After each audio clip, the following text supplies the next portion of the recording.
सभी को नमस्कार। आज हम चर्चा करेंगे मैक्स वेबर की अवधारणा सत्ता के बारे में। सत्ता की जो अवधारणा मैक्स वेबर ने दी है उसके बारे में। वेबर ने जो विभिन्न धर्म संघ थे और धार्मिक नेताओं की शक्ति और पुरोहित वर्ग के विभिन्न समूहों का अध्ययन किया, तो उन्होंने बताया कि समाज में विभिन्न वर्गों की प्रकृति ही एक दूसरे से भिन्न नहीं होती, बल्कि विभिन्न वर्गों की शक्ति में भी एक स्पष्ट भिन्नता होती है। और इसी भिन्नता के आधार पर धार्मिक नेताओं तथा उनके अनुयायियों में जो संबंध होते हैं, उन संबंधों में हमें एक स्पष्ट अंतर देखने को मिलता है।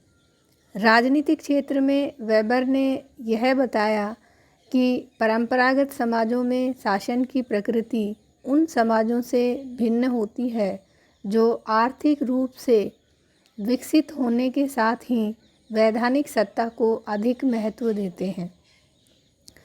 इस प्रकार से धार्मिक, राजनीतिक तथा सामाजिक इन सभी क्षेत्रों में समाज दो मुख्य वर्गों में बँट जाता है। एक वर्ग वह है जो अपनी शक्ति से दूसरे वर्ग के व्यवहारों को प्रभावित करता है, और दूसरा वर्ग वह जो स्वयं उन संबंधों को स्वीकार कर लेता है जो उसे पहले वर्ग के अधीन बना देते हैं। इस प्रकार से वेबर के अनुसार सत्ता ही वह मुख्य आधार है जो विभिन्न समूहों और उनके सदस्यों के बीच स्थापित होने वाले संबंधों की प्रकृति का निर्धारण करता है। सामान्य धारणा के अनुसार हम उस व्यक्ति को सत्ता संपन्न व्यक्ति समझते हैं जिसकी समाज में एक उच्च परिस्थिति होती है, दूसरे व्यक्तियों की तुलना में जिसकी शक्ति अधिक होती है। इसके विपरीत वेबर ने यह बताया कि सत्ता की जो अवधारणा है वह परिस्थिति और शक्ति की अवधारणा से अलग है। परिस्थिति का संबंध व्यक्ति को समाज में मिलने वाले एक ऐसे पद से है जिसके साथ एक विशेष सम्मान जुड़ा होता है। समाज में जो व्यक्ति सम्मानित अथवा प्रतिष्ठित होता है उसकी परिस्थिति ऊंची अवश्य होती है, लेकिन ऐसा व्यक्ति अपने अनुयायियों या दूसरे लोगों को कोई विशेष व्यवहार करने के लिए बाध्य नहीं कर सकता। इसी कारण परिस्थिति की अवधारणा सत्ता से भिन्न है, क्योंकि सत्ता में कुछ ऐसे अधिकारों का समावेश होता है जिनके द्वारा व्यक्तियों को एक विशेष ढंग से बाध्य करने के लिए, एक विशेष ढंग से व्यवहार के लिए बाध्य कर सकते हैं। सत्ता की प्रकृति शक्ति से भी भिन्न होती है, यद्यपि इन दोनों के बीच एक घनिष्ठ संबंध पाया जाता है। मैक्स वेबर ने शक्ति को प्रभावित करते हुए, परिभाषित करते हुए लिखा है, अन्य व्यक्तियों के व्यवहारों को उनकी इच्छा के विरुद्ध भी प्रभावित करने की क्षमता को शक्ति कहा जाता है। इस प्रकार यदि कोई व्यक्ति अपनी इच्छा के अनुसार दूसरे लोगों को प्रभावित करने और एक विशेष ढंग से व्यवहार करने के लिए बाध्य करने की क्षमता रखता है, तो इसे उस व्यक्ति की शक्ति कहा जाता है। शक्ति का यह रूप बाजार में, खेल में, कार्यालयों में और यहाँ तक कि प्रतिभोज जैसे अवसरों पर भी देखा जा सकता है, जब व्यक्ति अपने प्रभाव का उपयोग करके दूसरे लोगों पर अपनी श्रेष्ठता स्थापित करने का प्रयत्न करता है। आगे वेबर ने बताया कि विभिन्न स्थानों और विभिन्न अवसरों पर व्यक्ति द्वारा उपयोग में लाई जाने वाली शक्ति समान प्रकृति की नहीं होती। शक्ति को उन्होंने दो प्रमुख आधारों पर समझाया है, और पहला आधार उन्होंने बताया कि शक्ति का एक रूप वह है जिसे कुछ विशेष वस्तुओं पर अधिकार होने के कारण हम उसे स्वयं प्राप्त कर लेते हैं तथा पारस्परिक हितों को देखते हुए कुछ दूसरे लोग भी उसे स्वीकार कर लेते हैं।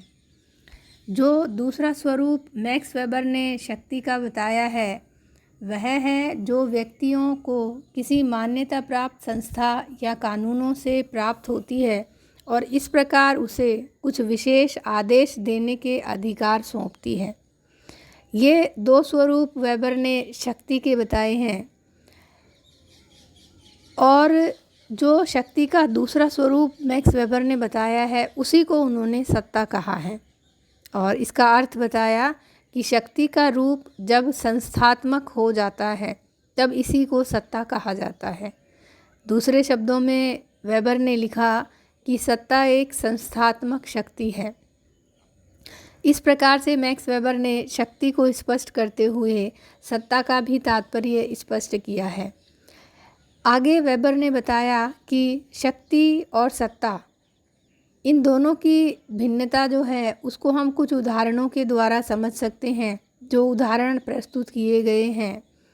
जैसे एक बड़ा केंद्रीय बैंक अपनी सुदृढ़ आर्थिक स्थिति और साख के कारण उन व्यक्तियों को अपनी किन्हीं भी ऐसी शर्तों के अनुसार व्यवहार करने के लिए बाध्य कर सकता है जो उससे ऋण लेना चाहते हैं। ऋण लेने वाले व्यक्ति भी बाजार में उस बैंक के एकाधिकार को देखते हुए सभी शर्तों को मान लेते हैं। ग्राहकों पर बैंक द्वारा उपयोग में लाया जाने वाला यह प्रभाव उसकी शक्ति का एक उदाहरण है। यह एक ऐसी दशा है जिसमें स्वयं अपने हितों के कारण ग्राहक बैंक की शक्ति को स्वयं ही स्वीकार कर लेते हैं। इसी प्रकार से खेलों और कार्यालयों में भी अनेक दूसरे व्यक्ति उस व्यक्ति की शक्ति को स्वीकार कर लेते हैं जिसमें अपने प्रभाव को स्थापित करने की एक विशेष क्षमता होती है। दूसरी ओर अगर हम देखें तो एक प्रशासक लोगों के व्यवहारों को प्रभावित करने के लिए जब एक विशेष आदेश देता है तब इसे मानना या न मानना लोगों की इच्छा पर निर्भर नहीं होता, बल्कि वे उस आदेश के अनुसार व्यवहार करने के लिए बाध्य होते हैं। इसका कारण यह है कि प्रशासक को कानून अथवा एक प्रभुता संपन्न संस्था जैसे सरकार द्वारा ऐसे अधिकार मिले होते हैं जिनकी अवहेलना करना एक अपराध माना जाता है और इसीलिए जो लोग होते हैं वो उस अधिकार की अवहेलना नहीं करते हैं। इस आधार पर वेबर ने यह निष्कर्ष दिया कि सत्ता एक ऐसी दशा है जिसमें शासक और शासितों के बीच आदेश देने और उनका पालन करने के वैधानिक संबंधों का समावेश होता है। केवल प्रशासन के क्षेत्र में ही नहीं बल्कि किसी भी संगठन या प्रतिष्ठान में सत्ता का तात्पर्य उस व्यक्ति की शक्ति से होता है जिसमें कानूनी अधिकारों का समावेश होता है। इस दृष्टिकोण से विभिन्न क्षेत्रों में एक मंत्री, जिलाधीश, न्यायाधीश, सेना के जनरल, कॉलेज के प्राचार्य अथवा किसी कॉरपोरेशन के प्रबंधक को मिलने वाली शक्ति में कानूनी अधिकारों का समावेश होने के कारण उसकी शक्ति को ही सत्ता कहा जाएगा। इस प्रकार हम ये कह सकते हैं कि शक्ति को जब संस्था का रूप मिल जाता है तब हम उसको सत्ता कहते हैं। विभिन्न उदाहरणों के द्वारा भी वेबर ने इसको समझाया। सत्ता की अवधारणा के बाद मैक्स वेबर ने जो इसकी कुछ प्रमुख विशेषताएं हैं उन विशेषताओं के बारे में हमें बताया, जिसमें सबसे पहली विशेषता सत्ता का तात्पर्य शक्ति के संस्थात्मक रूप से है और इसी को वेबर ने सत्ता की अवधारणा के रूप में भी प्रस्तुत किया है। दूसरा उन्होंने बताया सत्ता में वैधानिक अवसरों का समावेश होने के कारण व्यक्तियों को उससे संबंधित आदेशों का पालन करना अनिवार्य होता है, क्योंकि अगर वो पालन नहीं करते हैं आदेशों का तो उसे अपराध के रूप में देखा जाता है, इसलिए उन आदेशों की अवहेलना नहीं की जा सकती। तीसरा है सत्ता केवल राजनीतिक अथवा प्रशासनिक क्षेत्र से संबंधित नहीं होती, बल्कि हम हर क्षेत्र में सत्ता का रूप देखते हैं। जैसे सामाजिक, आर्थिक तथा शैक्षणिक, इन सभी क्षेत्रों में हमें सत्ता का एक स्पष्ट रूप देखने को मिलता है। चौथा, सत्ता का कारण कुछ लोगों में दूसरों की अपेक्षा अधिक योग्यता और कुशलता का होना है और इसी कारण वेबर ने सामाजिक स्तरीकरण को सत्ता का प्रमुख स्रोत माना है।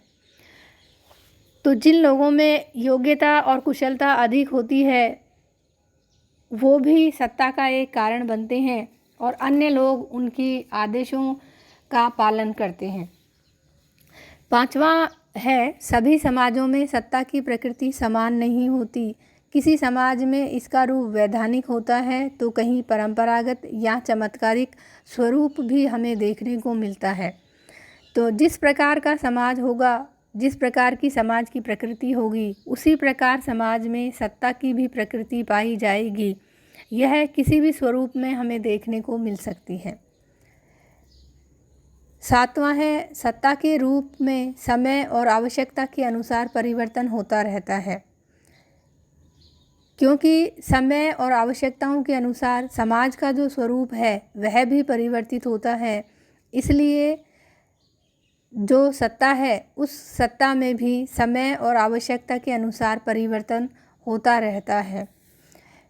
सातवां जो मैक्स वेबर ने बताया वह है, सत्ता का रूप चाहे वैधानिक हो या परंपरागत, इसके विभिन्न प्रारूप एक दूसरे से मिले जुले होते हैं।